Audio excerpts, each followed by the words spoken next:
మిమ్మల్ని అడుగుతున్నాను, ఎవరైనా నిరుత్సాహంలో ఉన్నారా? చేతులు ఎత్తద్దు. ఎవరైనా కృంగిదల్లో ఉన్నారా? ఎవరన్నా పోరాడుతూ ఉన్నారా?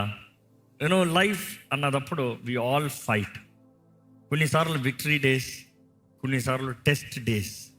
కొంతమంది పరీక్షలు ఉన్నారు, కొంతమంది జయంలో ఉన్నారు, కొంతమంది అంధకాని పరిస్థితులు ఉన్నారు, కొంతమంది పడిన పరిస్థితులు ఉన్నారు. అనేక సార్లు దేవుని వాక్యలో చూసినప్పుడు మనం పోరాడే పోరాటంలో మనం ఎదుర్కొనే కలవరాలు అని ఇలాంటి పరిస్థితుల్లో దేవుడు నన్ను మర్చిపోయాడేమో, దేవుడికి నేను జ్ఞాపకం లేనేమో, దేవుడు నన్ను విడిచిపెట్టేశాడేమో అని అనిపించవచ్చు. దేవుడు వాటిలో చూసినప్పుడండి ఎంతోమంది గొప్పవారు కూడా, గొప్ప అధికారం కలిగిన వారు కూడా, గొప్పగా దేవుని ద్వారా వాడబడిన వారు కూడా, గొప్ప దైవజనులు అని పిలవబడిన వారు కూడా, the man of God, the prophet of God అని పిలవబడిన వారు కూడా మెనీ టైమ్స్ వారు డిప్రెషన్లోకి వెళ్ళిపోతాం, వారు ఒత్తిడిలోకి వెళ్ళిపోతాం, వారు దేవుడు ఎక్కడున్నాడు, దేవుడు నన్ను విడిచిపెట్టేశాడేమో అని అనుకుంటాం. బైబిల్లోనే చూస్తాం. Why am I telling this? It is not that God will leave you, but sometimes you feel God is far from you. దేవుడు నాకు దూరంగా ఉన్నాడేమో, నా ప్రార్థన దేవుడు వింటలేదేమో. Sometimes people say, I don't feel God. God is not a feeling. He is a spirit. ఈ మాట అర్థమవుతుందా? నువ్వు ఆనందంతో ఉన్నదప్పుడు యూ మైట్ ఫీల్ హిమ్. నువ్వు ఆయనకి దగ్గరగా ప్రార్థనలో ఉన్నదప్పుడు you might feel him. But sometimes you in pain, నీ జీవితంలో పోరాటంలో, నీ జీవితంలో సమస్యల్లో నీకు ఓటమి వచ్చినప్పుడు, నువ్వు పాస్ అవుతానని ఫెయిల్ అయినప్పుడు దేవుడిని నువ్వు అనుభవించలేవు. దేవుడు ఎక్కడో దూరంగా ఉన్నాడు అనిపిస్తుంది. కొన్నిసార్లు మనుషులు నేను బాధ పెట్టినప్పుడు దేవుడు నా మాట వింటలేదేమో, దేవుడు నాకు దూరంగా ఉన్నాడేమో అనిపిస్తుంది. కానీ ఈరోజు దేవుడు మీతో మాట్లాడుతున్నాడు. నిన్ను విడువను, నిన్ను ఎడబాయను, నిత్యము నీ తోడుంటా. వాగ్దానం చేసిన యేసు ప్రభు మనకున్నాడు. నీవు ఆయన రక్తంలో కడగబడిన వ్యక్తివి, ముద్రించబడిన వ్యక్తివి అయితే నిశ్చయంగా నీ జీవితంలో ఆయన కార్యము జరిగిస్తాడు. దేవుని వాటిని చూసినప్పుడు యోబు నీతిమంతుడని దేవుడు తానే యోబు గురించి సాక్షి చెప్తాడు. నీతిమంతుడైన యోబు దేవుని సేవించి దేవుని ఎడల భయభక్తులు కలిగిన వ్యక్తి అని దేవుడు చెప్తున్నాడు. కానీ అలాంటి వ్యక్తి కూడా డిప్రెషన్లోకి వెళ్ళి ఆయన చెప్పిన మాట ఒకసారి చూడాలంటే యోబు గ్రంథము 30:16-20 వరకు చదివితే ఆయన అంటాడు, నా ఆత్మ నాలో కరిగిపోయి ఉన్నది, ఆపద్దినములు నన్ను పట్టుకొని ఉన్నవి, ఆపద్దినములు నన్ను పట్టుకుని ఉన్నవి, రాత్రి వేళను నా ఎముకలు నాలో విరగొట్టబట్లున్నవి, నన్ను బాధించు నొప్పులు నిద్రపోవు. నన్ను బాధించు నొప్పులు నిద్రపోవట్లేదు. నా ఎముకలు రాత్రంతా విరిగిపోయినట్టుగా నొప్పితో ఉంది. ఈ నొప్పులు తట్టుకోలేకపోతున్నాను. ఇంకా చదవండి మాట. మహారోగ బలము చేత నా వస్త్రము నిరూపమగును, మెడ చుట్టూ నుండి నా చొక్కాయి వలె అది నన్ను ఇరికించుచున్నది. ఆయన నన్ను బురదలోనికి త్రోసెను. ఎవరంట బురదలోకి తోసింది? తెలీదా? కంటిన్యూ చేయండి. నేను ధూళియు బూడిదనైనట్లున్నాను, నీకు మొరపెట్టుచున్నాను, అయితే నీవు ప్రత్యుత్తరమేమియు నీయకున్నావు. నేను నిలుచుండగా నీవు నన్ను తేరి చూచుచున్నావు. నీవు మారిపోయి నా ఎడల కఠినుడవైతివి, నీ బాహుబలము చేత నన్ను హింసించుచున్నావు. ఎవరి గురించి మాట్లాడుతున్నారు? దేవుడి గురించి. కొన్నిసార్లు మనం డిప్రెషన్లో మనం అనే మాటలు చూడండి. ఏమంటాం? దేవా నాయన నమ్మి ఉన్నది నిండే ప్రభు అని చెప్పే వ్యక్తి దేవుడు నన్ను పట్టించుకుంటలేదు, దేవుడు నన్ను మర్చిపోయాడు, దేవుడికి నా అంటే ఇది లేదు. దేవుడు మనసు మార్చేసుకున్నాడు, దేవుడు కఠినస్తుడు అయిపోయాడు. దేవుడు హాని కోరే దేవుడు కాదు. నమ్ముతున్నారా? దేవుడు అంటున్నాడు, నీ పట్ల నేను మేలైన తలంపులే కలిగి ఉన్నాను కానీ కీడైనవి కాదు. కొన్నిసార్లు దేవుడు పరీక్షించవచ్చు. But don't get depressed. నీవు ఈరోజు ఈ పరిశుద్ధ గ్రంథం నా బైబిల్ చదివినప్పుడు, ఈ చదువుకుంటూ వెళ్ళేటప్పుడు నువ్వు అర్థం చేసుకోగలుగుతావు, దేవుడు అనేక స్థలాల్లో అనేక స్థితిగతుల్లో నిన్ను నడిపిస్తాడు కానీ నిన్ను విడిచిపెట్టే దేవుడు కాదు. దేవుడు వాటిలో చూస్తే ఏలియా, ద మ్యాన్ ఆఫ్ గాడ్ అన్న టైటిల్ బైబిల్లో చూడాలంటే రోషం కలిగిన దైవ జనుడు అని పిలవబడతాం. ఏలియా నిరూపిస్తాడు, ఎవడి పక్షంలో ఉన్నాడు, ఎవడు నిజమైన దేవుడు నిరూపిస్తాడు. అంత రోషం కలిగిన వ్యక్తి తన భయముతో కూడిన పరిస్థితుల్లో ఒక స్త్రీ చెప్పిన మాటకి భయముతో పారిపి తను ఏమంటున్నాడు చూడండి. తన డిప్రెషన్ పరిస్థితి ఒకసారి చూద్దాం. 1 రాజుల గ్రంథము 19:4 చదివితే, ఏలియా మరణాపేక్ష గలవాడే, యెహోవా నా పితరుల కంటే నేను ఎక్కువ వాడను కాను. నేను పెద్ద ఏం గొప్పని కాదు, ఇంత మట్టుకు చాలును, ఇంకా చాలు, నన్ను చంపేయి, నా ప్రాణము తీసుకొనుము. నన్ను చంపేయి, నేను చచ్చిపోతా. ఈరోజు చాలా మంది పాడే పాట ఇది, నేను చచ్చిపోతా, నేను చచ్చిపోతా. ఎక్కడికి పోతావు? ఏమో, పోతా. అది పోయే స్థానం ఎక్కడికో తెలుసుకుని పోవచ్చు. ఈరోజు చాలామంది కృంగిదల కలిగినప్పుడు నేను చచ్చిపోతాను, ఇంకా బ్రతకలేకపోతున్నాను, ఈ వేదన తట్టుకోలేకపోతున్నాను, ఈ బాధను తట్టుకోలేకపోతున్నాను, ఈ మనుషులు నేను భరించలేకపోతున్నాను. We get discourage, depressed very easily. ఈరోజు మనుషులు ఒక మాట అంటే పుష్, కొంచెం బెదిరిస్తే పుష్, కొంచెం పొగిడితే పుష్, అన్నీ గాలిలే. కొంతమంది గాలి కొడతనే ఉండాలంట. అంటే తిప్పుతున్నాడు రా అంటే ఆ మాటలకు తుస్సు తుస్సు తుస్సు అంటే పెద్దకి వెళ్తారు మనిషి. ఈ మనుషుల బుద్ధి అది. ఎవడన్నా పొగడలేదా? తట్టుకోలేరు, పొగడతారు. తర్వాత కొన్నిసార్లు పంచర్ అవుతుంది. పంచర్ అయిందా? నేను చచ్చిపోతా.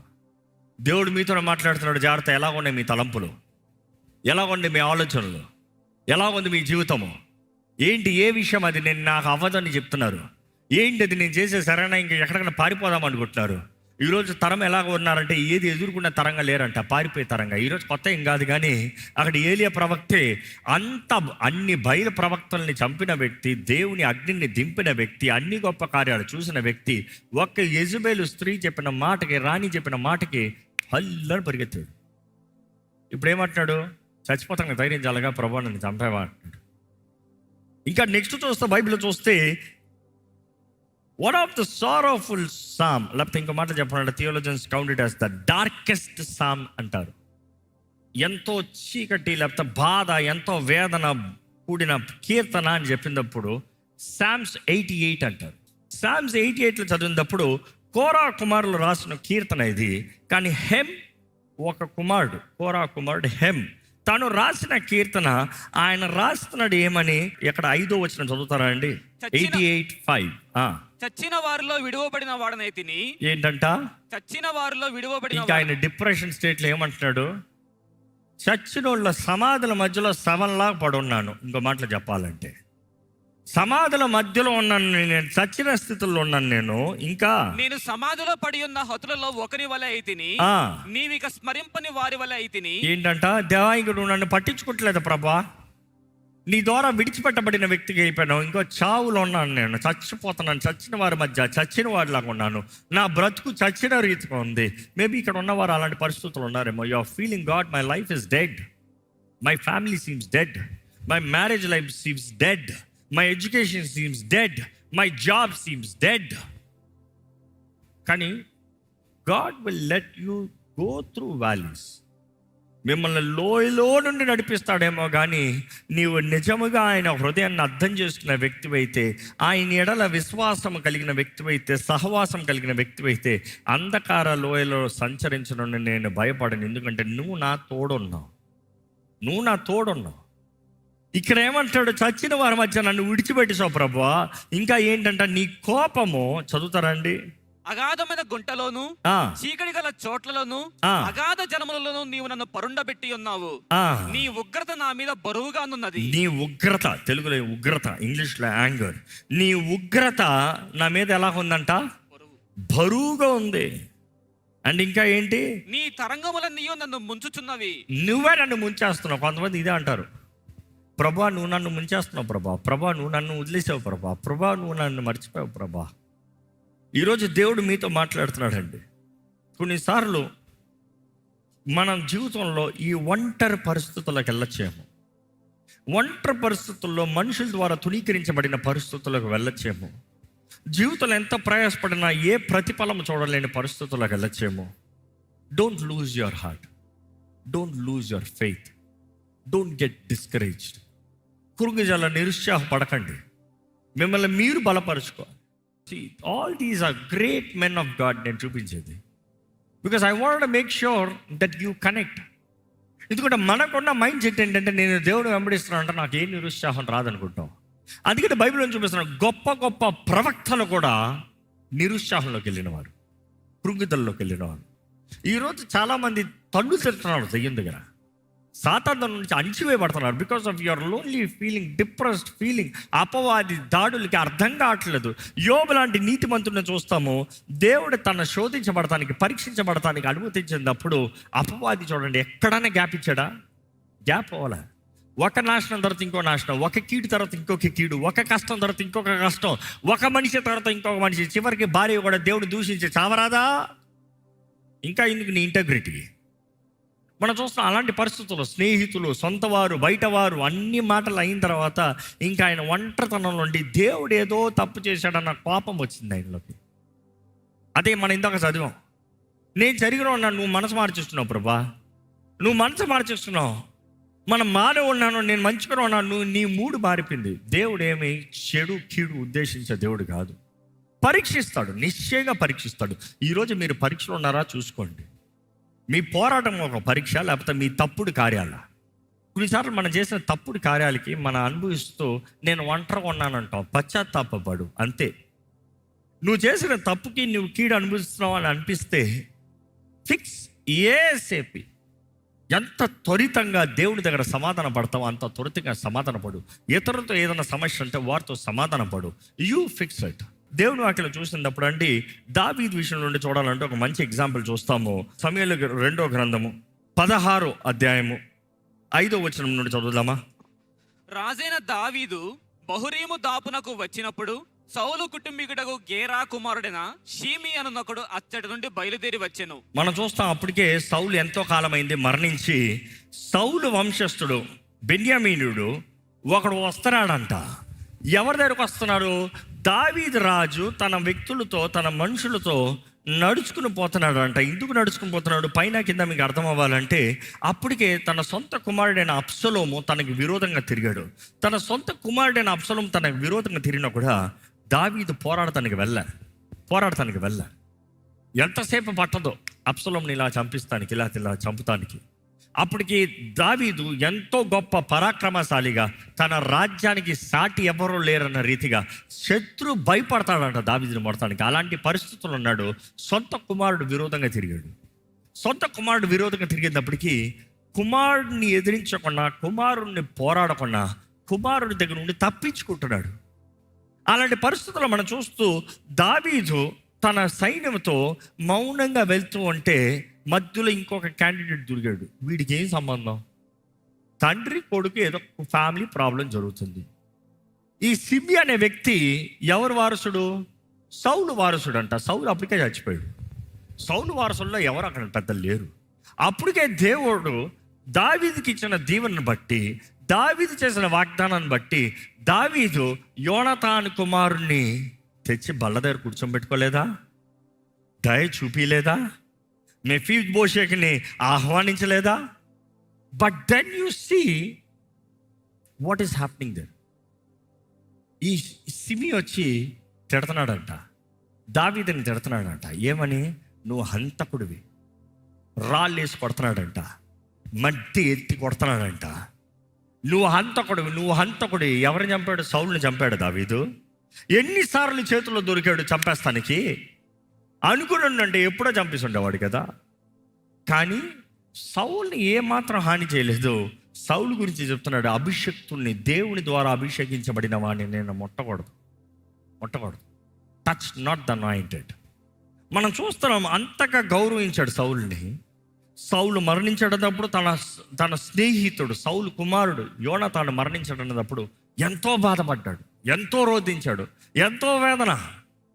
కానీ ఇక్కడ ఈ సిమి వచ్చి నేరం మోపుతున్నాడు. ఏమని శపిస్తున్నాడు చూడండి. ఈ సిమి నరహంతకుడా, దుర్మార్గుడా, నీ వేల వలనని నీవు వెళ్ళగొట్టిన సౌలు ఇంటి వారి హత్యను యెహోవా నీ మీదకి రప్పించి. ఏంటంట? సౌలుని చంపింది ఎవరు? సౌలే. ఫిలిస్తీన్ల దగ్గర యుద్ధంలోకి వెళ్ళాడు. ఫిలిస్తీన్ల దగ్గర యుద్ధం ఓడిపోయే పరిస్థితుల్లో, ఇంకా రౌండప్ అయిన పరిస్థితుల్లో తన కత్తి మీద తను పడ్డాడంట. తను పడి చావకపోతే తన ఆర్బర్ బేరర్ని ఏమంటాడు? రే నన్ను చంపారా, ఫిలిస్తీనుడు నన్ను చంపుతాను కదా, నువ్వు నన్ను చంపారా? వాడు వచ్చి నేను సౌలుని చంపానంట, ముందు నువ్వు చంపానన్ను. సో సౌలు ఆర్బర్ బేరర్ని చంపాడు. సౌలే తన కత్తి మీద పడి తెచ్చాడు. దావీదు ఎక్కడ చంపాడు? కొన్నిసార్లు మనుషులండు నువ్వు చేయని నేరానికి నీ బలహీన పరిస్థితుల్లో, నీ సొంత పోరాటాల్లో, నీ సొంత వీక్నెసెస్లో వారు నీ మీద కుట్రంత వేస్తారు. Don't worry. అలాంటి పరిస్థితుల్లో దావీదు నేర్పిస్తున్నాడు ఎలా ఉండాలో. దావీదు ఏం చెప్తున్నాడు చూడండి, అక్కడ చూస్తున్నాము. దావీదు పక్కన ఉన్నవారు ఎక్కడ చదువుతారండి? ఈ చచ్చిన కుక్క నా ఏలిన వాడవును రాజవునకు నిన్ను శపింపనేలా, నీ చిత్తమైతే నేను వారిని చేరబోయి వాని తల ఛేదించి వచ్చేదని. నేను ఇక్కడ అభిషేక్ అంటున్నాడు, రాజా ఈ చచ్చిన కుక్క ఈడు ఎవడంట? చచ్చిన కుక్క, బ్రతుకున్న కుక్క కాదు. ఈ చచ్చిన కుక్క నీ గురించి మాట్లాడుతున్నాడు ఏంటి రాజా? నువ్వు ఊహను నరికేస్తాను వీడిని, నువ్వు ఊహను నాశనం చేస్తాను వీడిని, నువ్వు ఊహను తుడిచిపడేస్తాను వీడిని. రాజును తిడతా ఉంటే రాజు పక్కన ఉన్నవాడికి రోషం వస్తుంది. రాజు ఏమో తల దించుకుని నడుస్తున్నాడంట. ఎప్పుడైతే రాజు నీ విషయం అడుగుతున్నాడో రాజు ఏం చెప్తున్నాడు దావీదు చూడండి, సెరూయా కుమారులారా, మీకును నాకును ఏమి పొందు, వాణ్ణి శపింపనీయుడు. వాణ్ణి శపింపనీయుడి. వాడు ఎందుకు శపిస్తున్నాడు? ఎవరిచ్చారు అధికారం శపిస్తానికి? ఎవరు శపిస్తానికి పర్మిషన్ ఇచ్చారు? పైన దేవుడు పర్మిషన్ ఇచ్చాడు కాబట్టి వీడు శపిస్తున్నాడు. నువ్వెవడరా నన్ను అంటానికే నువ్వు వాడి మీద గొడవ వెళ్ళొద్దు. అక్కడ అడుగు, ప్రభా ఎందుకు అనుమతించావు? ఆల్రెడీ దెబ్బని బాధపడుతున్నాం ప్రభా, మరలా ఎందుకు ఇంకో దెబ్బ? ఆల్రెడీ ఒక మాటను అనుభవిస్తున్నాం, మరలా ఎందుకు ఇంకో మాట? ఆల్రెడీ ఒక పోరాటంలో నలిగిపోతున్నాను, ఎందుకు ఇంకొక మాట? నన్ను ఇంకా ఆదరిస్తావని చూస్తా, బలపరుస్తున్నావని చూస్తే బలహీనపరుస్తున్నావు ఏంటి? కొన్నిసార్లు మన జీవితంలో అన్నీ ఒకేసారి మీద పడతాయి. జీవితం అంటేనే అది. వస్తే అన్నీ ఒకేసారి ఆనందం, లేకపోతే అన్నీ ఒకేసారి బాధ కదా. How many agree with me? దేవుని వాక్యం తెలియజేయబడుతుంది, seasons of joy, seasons of sorrow. ఎందుకంటే జాయ్ టైంలో దేవుడు అంటాడు, సరే ఆనందించండి, నెక్స్ట్ సీజన్ వస్తుంది, ఇస్తాను, అన్ని కలిపి పెడతా. ఎందుకంటే అందులో ఈ బిడ్డను బలపరుస్తాను, మరలా ఆనంద పరిస్థితుల్లో కొంచెం ఎగురుకోండి. ఎందుకంటే నెక్స్ట్ సీజన్ మరలా వస్తుంది, మరలా దింపుతా. అందుకని దేవుడు ఆయనే హెచ్చిస్తాడు, ఆయనే దింపుతాడు. ఈ మాట గమనిస్తానండి, ఈయన అంటున్నాడు ప్రభు అనుమతిస్తేనే కానీ. చదువుతామా మాట? దావీదును శపింపమని యెహోవా వానికి సెలవీయగా, నీవు ఇలాగ ఎందుకు చేయుచున్నావని ఆక్షేపణ చేయగల వాడెవడని చెప్పి అభిషేక్తోనూ తన సేవకులందరితోనూ పలికినదేమనగా, నా కడుపున పుట్టిన నా కుమారుడే, నా కడుపున పుట్టిన నా కుమారుడే నా ప్రాణము తీయ చూచుచుండగా, మా ఓడే మనోడే నన్ను చంపుతామని చూస్తే ఈ బయట లెక్క. ఈరోజు చాలా మంది పాపం ఇంట్లో ఉన్న ప్రాబ్లమ్ సెటిల్ చేయరు, ఊర్లో ప్రాబ్లమ్ సెటిల్ చేద్దాం అనుకుంటారు. కొంతమంది పాపం ఆగదు సంతోషం, ఇంట్లో ఉన్న గొడవలు చాలా అంట, ఊర్లో గొడవలు కావాలంట. చాలామంది ఇంట్లో సమాధానం పడరు, ఊర్లంతా సమాధానాన్ని కోరుతారు, లేకపోతే ఊర్లంతా జస్టిఫికేషన్ కోరుతారు. First fix it inside, then let's think about outside. If inside there is integrity and value, outside nobody will dishonour. ఈ మాట అర్థమవుతుందా అండి? ఇక్కడ చూస్తే దేవుడు అనుమతించాడు, వదిలేవయ్యా అన్నదప్పుడు దావీదు తన మనుషులు మరలా అలాగనే నడుచుకుని పోతున్నాడంట. ఆ దారి మొత్తంలో షిమి ఆ కొండ పైన ఆ సైడ్ అంతా అతన్ని అపోజ్ చేసుకుంటూ, శపిస్తూ, ఆయన మీద రాళ్ళు వేస్తూ, మట్టి వేస్తూ వెళ్ళాడంట. అనుకుని చూడండి, దావీదు గ్రహించుకున్నాడు తన లోపల ఉన్న కృంగిదలకి, తన లోపల ఉన్న నిరుత్సాహానికి, తన లోపల ఉన్న బాధకి బయటి ఇంకా లెక్కలే. అరే నేనే చచ్చే పరిస్థితుల్లో ఉన్నాను, నేను మాట్లాడితే ఏంటి, మాట్లాడకపోతే ఏంటి? ఎందుకంటే దేవుడు ఈ సమస్యనే నాలో ఏం తేల్చలేదు, ఇది చేస్తే ఏంటి, చేయకపోతే ఏంటి? ఇలా అలాంటి పరిస్థితుల్లో అంటే మొదటిగా అర్థం చేసుకోవాలి, దేవుడు అనేక సార్లు మనల్ని పరీక్షిస్తాడండి. ఆ పరీక్షలో మనం ఎవరి మీద ఆధారపడుతున్నామో నిరూపించాలి. ఈ మాట పరీక్ష అన్న మాట ఇప్పటికే చాలాసార్లు చెప్పాను. మిమ్మల్ని అడుగుతున్నా, మీరు ఏదైనా జీవితంలో పరీక్షలు ఉన్నారా? What is the test in your life? ఏంటి? మీ భార్యతో పరీక్ష, మీ భర్తతో పరీక్ష, మీ కుటుంబంలో పరీక్ష, మీ వ్యక్తిగత జీవితంలో పరీక్ష ఏంటి? ప్రతి ఒక్కరు పరీక్షలు ఉన్నారు, పరీక్షలు లేని వారు ఎవరు లేరు. What is your test? మీ పరీక్షలో మీరు ఎవరి మీద ఆధారపడుతున్నారు? ఎక్కడ నిజంగా మీరు ఏ పరిస్థితుల్లో ఉన్నా, ఏ పోరాటంలో ఉన్నా, ఏ స్థితిగతులైనా నేను దేవుని స్తుతిస్తాను, ఆయన ఏమై ఉన్నాడో నేను నమ్ముతున్నాను అన్నారు. మీరున్న స్థలంలో లేచి నిలబడి ప్రభుని స్తుతించండి. మీరున్న స్థలంలో లేచి నిలబడి ప్రైజ్ దేవా నిన్ను నమ్ముతున్నానయ్యా, నీవు నమ్మదగిన దేవుడివి, నీవు కార్యము జరిగించే దేవుడివి, నువ్వు మాట ఇచ్చి నెరవేర్చే దేవుడివి. నీకు అసాధ్యమైంది ఏది లేదు ప్రభువా. నువ్వు ఊరక ఉండే దేవుడు కాదు, నన్ను కాపాడే దేవుడు నువ్వు మౌనంగా ఉండే దేవుడు కాదు, నువ్వు వాగ్దానం ఇచ్చిన దేవుడు మౌనంగా ఉండే దేవుడు కాదు. ఈరోజు జ్ఞాపకం చేసుకోండి, అపవాది నిన్ను దాడి చేస్తున్నాడేమో దేవుని వాక్యం తెలియజేస్తుంది. యాకోబు పత్రికలో తెలియజేయబడుతుంది, submit unto God, resist the devil. దేవునికి సమర్పించుకో, అపవాదిని ఎదిరించు. ఈరోజు నువ్వు అపవాదిని ఎదిరిస్తావు, నువ్వు దేవుని స్తుతిస్తావు. నువ్వు దేవుని స్తుతిస్తావు, వాడు తట్టుకోలేడు. ఎలాంటి పరిస్థితులు ఎలా స్తుతిస్తాడు, ఎలాంటి పరిస్థితులు ఎలా పోరాడతాడు, ఎలాంటి స్థితిగతులు ఎలా జరుగుతుంది. ఎందుకంటే ఆయన నమ్మదగిన దేవుడు అనేది నువ్వు నమ్ముతున్నావు అనేది నీ స్తుతి ద్వారా తెలియజేయబడుతుంది. ఎస్, బైబిల్ క్లియర్లీ సిగ్నిఫైస్, నీ స్తుతి నీ స్థితిని మారుస్తుంది. నీ స్తుతి నీ స్థితిని మారుస్తుంది. Praise God. దేవుని స్తుతించు, దేవుని మహిమపరచు, దేవుని గణపరచు. ఈరోజు నేను అంటే నీ కృప వలనేనయ్యా. ఈరోజు నేను బ్రతుకున్నానంటే నీ కృప బట్టేనయ్యా. ఈరోజు నాకన్నా ఏదైనా ఉందంటే నీ కృపను బట్టేనయ్యా. లేని దాని గురించి బాధపడ్డాను, నన్ను క్షమించు. నీ ఆత్మని నాకు ఇచ్చావయ్యా, దానికి మించి నేను అడగలిగింది ఏముంది ప్రభా. నీ ఆత్మ తోడు నాకు ఇచ్చావే, what's more I can ask for. ఇంకా దానికి మించి నేను అడగలిగింది ఏది లేదు, నేను కోరగలిగింది ఏది లేదు, నేను ఆశపడగలిగింది ఏది లేదు. నీ ఆత్మ చాలు. పరిశుద్ధాత్మ దేవా, నువ్వు నాలో ఉండయ్యా, నువ్వు నాలో కార్యము చేయ్యా. నాకు ధైర్యం దయచేయ్యా, నాకు శక్తి దయచేయ్యా. అలిసిన నా జీవితాన్ని ఓదార్చి ప్రభా, బలపరిచేయ్యా, లేవనెత్తు ప్రభా, తోడుని నడిపించేయ్యా. నీ కృపే కావాలయ్యా, నీ ప్రేమే కావాలి ప్రభా. ఈ లోక ప్రేమల వ్యర్థమే, ఈ లోక ప్రేమలన్నీ తాత్కాలికమే, ఈ లోక ప్రేమలు అంతంత వరకేనయ్యా. కానీ శాశ్వతమైన నీ ప్రేమ, శాశ్వతమైన నీ ప్రేమ, తల్లి అయినా మరిచినేమో కానీ నేను నిన్ను మరువనని చెప్పిన ప్రభా, నీ ప్రేమ నాకు కావాలయ్యా. నీ ప్రేమ నన్ను అనుభవించను ప్రభా. నన్ను క్షమించయ్యా, నా ఎమోషన్స్ని బట్టి, నా భావ ఉద్రేకాలు బట్టి అయ్యా నీ ప్రేమని గ్రహించలేకపోయానేమో కానీ ఇదిగో ప్రభా, నమ్ముతున్నాను నువ్వు నన్ను ప్రేమిస్తున్నావు. నువ్వు ఈ రోజుకి నన్ను ప్రేమిస్తున్నావు. నీవు నా కొరకు నీ ప్రాణాన్ని పెట్టావు, నీ రక్తాన్ని నా కొరకు చిందించావు. నా కొరకు బలియాగమైన యేసయ్యా నీకు వందనములు. నీ ప్రియకుమారుని బలిగా ఇచ్చిన తండ్రి నీకు వందనములు. నీకు స్తోత్రములయ్యా. Thank you, thank you. నా క్రయధనమును చెల్లించిన ప్రభువా నీకు వందనములయ్యా. నా రక్షణ కార్యాన్ని జరిగించిన ప్రభువా నీకు వందనములయ్యా. నా కొరకు ఆలోచనకర్తగా ఉన్న దేవా నీకు వందనములయ్యా. బలవంతుడైన దేవా నీకు వందనములయ్యా. యోగ్యుడైన యేసు ప్రభువా నీకు వందనములు. యోగ్యుడైన క్రీస్తుకే వందనములు, వందనములు, వందనములు. నోరు తెరిచి వందనములు చెప్పండి బిగ్గరగా. నీ స్థుతిని మారుస్తుంది కదా. స్తుతించు, స్తుతించు, బిగ్గరగా స్తుతించండి, బిగ్గరగా స్తుతించండి. మా తోడుండయ్యా, మాలో ఉండయ్యా, మమ్మల్ని బలపరిచేయ్యా, మమ్మల్ని లేవనెత్తయ్యా. మాకు శక్తిని దయచేయ్యా, మాకు జీవము దయచేయ్యా. పునరుద్ధానపు శక్తిని మాలో ఉంచు ప్రభువా. ఇక్కడ ఎవరు పిరికి వారికి ఉండకూడదు, ఇక్కడ ఎవరు చేతకాని వారికి ఉండకూడదు. ఇక్కడ ఏ ఒక్క జీవితం ఓటమి జీవితం ఉండకూడదు. ఇక్కడ ఏ ఒక్క జీవితంలో శాపకృతమైన జీవితం ఉండకూడదయ్యా. చెప్పే శాపాలు మా మీద పని చేయవు ప్రభా. దేవా, నువ్వు మమ్మల్ని ఆశీర్వదిస్తే ఏ శాపం మా పైన పనిచేస్తుంది ప్రభా. దేవా, నువ్వు మా పక్షాన్ని ఉంటే నీ నిబంధన మా తోడుంచుతుంది. దేవా, మాకు ఏ భయం లేదయ్యా. దేవా, నువ్వు మాట ఇచ్చి నెరవేర్చే దేవుడు.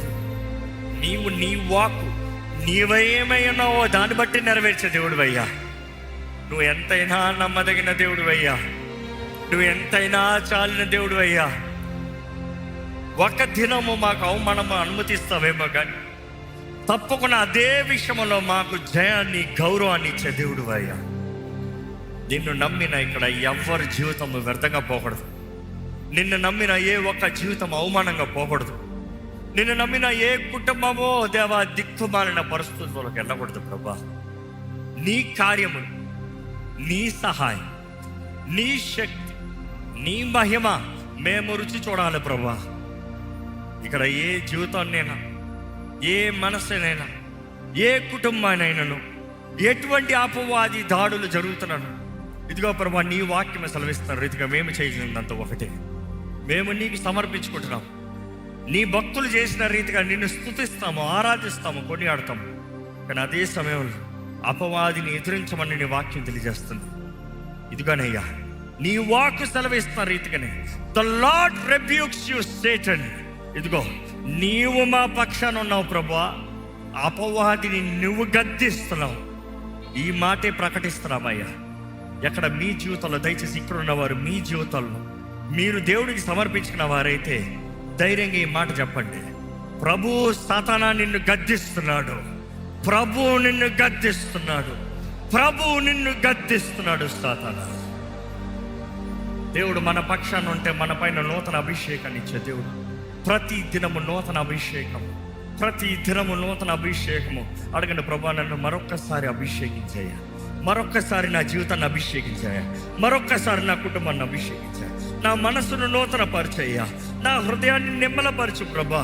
నా జీవితంలో జయము దయచేయి, దృష్టి దయచేయి, సరిగా చూడగలిగిన జీవితము నాకు దయచేయి, పరిశుద్ధంగా బ్రతకగలిగిన జీవితము నాకు దయచేయి, నీ వాక్యముకు తగినట్టుగా జీవితము నాకు దయచేయి.